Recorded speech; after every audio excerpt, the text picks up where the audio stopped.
The 2026 Daytona 500 delivered one of the most chaotic final laps in the history of the Great American Race, and the fallout is absolutely explosive. Tyler Reddick won the race for Michael Jordan's 23XI Racing, but that's almost secondary to the carnage and controversy that unfolded in the final lap. Carson Hocevar was leading the Daytona 500 entering Turn 1 on the white flag lap and had his victory stolen by contact from behind. Chase Elliott led off Turn 4 and crashed into the wall coming to the checkered flag.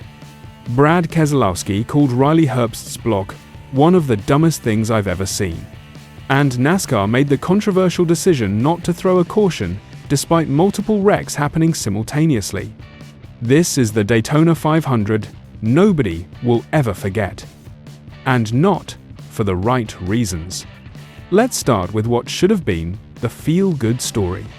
Tyler Reddick won the Daytona 500, giving Michael Jordan his first victory in NASCAR's biggest race. Reddick was the 25th different leader in the race, a new record in Daytona 500 history, and the only lap he led was the last one. He won by 0.308 seconds over Ricky Stenhouse Jr. in what should have been a moment of pure celebration. Reddick admitted after the race, "Last year was really hard for all of us, hard for me. When you're a cup driver and you get to this level and drive for Michael Jordan, it's expected you win every single year." But the feel-good story stops pretty much right there. Carson Hocevar was leading the Daytona 500 entering the final lap. His Spire Motorsports car had been phenomenal all race, running 1-2 with teammate Zane Smith. And then it all collapsed in an instant. Erik Jones made contact with Hocevar entering Turn 1 on the white flag lap, spinning him across the track and taking out Jones and Michael McDowell with him. No caution flew. The race stayed green. Hocevar was done. His Daytona 500 win was ripped away at the last possible second. Hocevar's reaction was remarkably measured for someone who just had a Daytona 500 win stolen. He said, "It's unfortunate that a car in my mirror at the white flag won the race. I felt there was good execution, but it's just the last lap at Daytona." His teammate Zane Smith was less composed, saying, "It's painful that the 45 was in my position. Honestly, it's frustrating right now to have a shot at winning the Daytona 500, and it just not quite happening." Now let's talk about Chase Elliott. After Hocevar was spun, Elliott inherited the lead entering Turn 3 on the final lap. He led most of the 200th lap at Daytona International Speedway and was still holding that lead off the final turn. He looked like he may finally be heading toward that elusive Harley J. Earl Trophy after multiple heartbreaking Daytona 500 finishes in his career. But Riley Herbst, Reddick's 2311 Racing teammate, had pushed Reddick into the lead at the front. With Brad Keselowski carrying a massive run on the outside, Herbst tried to block him all the way from the bottom to the top of the track. It didn't work. Herbst lost control, collected Keselowski, Elliott, and Joey Logano in a massive wreck. Elliott went hard into the safer barrier and slid to a halt. Reddick was already gone. Elliott said, "At that point, nobody's lifting, and I totally get that. This obviously sucks to be that close there in the closing lap and have the lead off, Turn 4, and come up short." Brad Keselowski was absolutely livid after the wreck. He came out of the infield medical center and immediately unloaded on Riley Herbst, saying, "The 35 just wrecked me out of nowhere for no reason. That was one of the dumbest things I've ever seen. He had no chance of blocking my run." He went even further, saying it was stupid to block from the very bottom all the way to the top and wreck yourself and everybody else. Remember, Keselowski has been trying to win the Daytona 500 since 2010. He's now 0 for 17 inches the Great American Race. He broke his right femur in December while on vacation, but was cleared by NASCAR to return to competition just 6 days before the race. He fought through that injury only to have his chance taken away by a desperate block that was never going to work. Herbst pushed back on Keselowski's criticism, defending his decision by saying it's fractions of a second and they're trying to win the Daytona 500.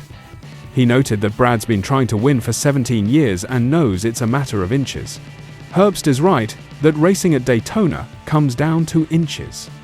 But Keselowski is also right that the block was never going to work, and it took out a bunch of cars in the process, including his own teammate, Chase Elliott. Reddick at least showed some empathy toward Herbst in victory lane, saying he doesn't win that race without Riley Herbst. He acknowledged loving that Herbst made the move that at the moment was right for him to win the Daytona 500. But here's the massive controversy that has everyone talking. NASCAR did not throw the caution flag despite multiple wrecks happening on the final lap. The race stayed green through all of it.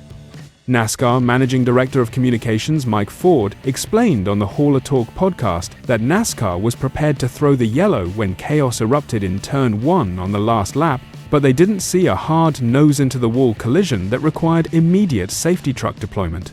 Ford explained that NASCAR's philosophy on throwing the yellow has been consistent since the second race of the 2025 season.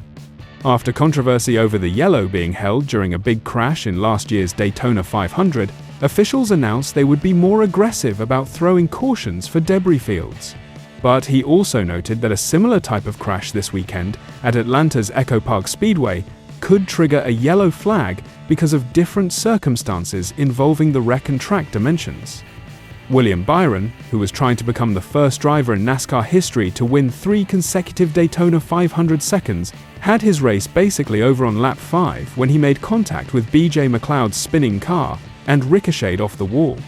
Byron explained the damage meant his car was tracking weirdly and super loose and tight at the same time. He somehow fought back to 12th and nearly found himself in position to win in the final laps.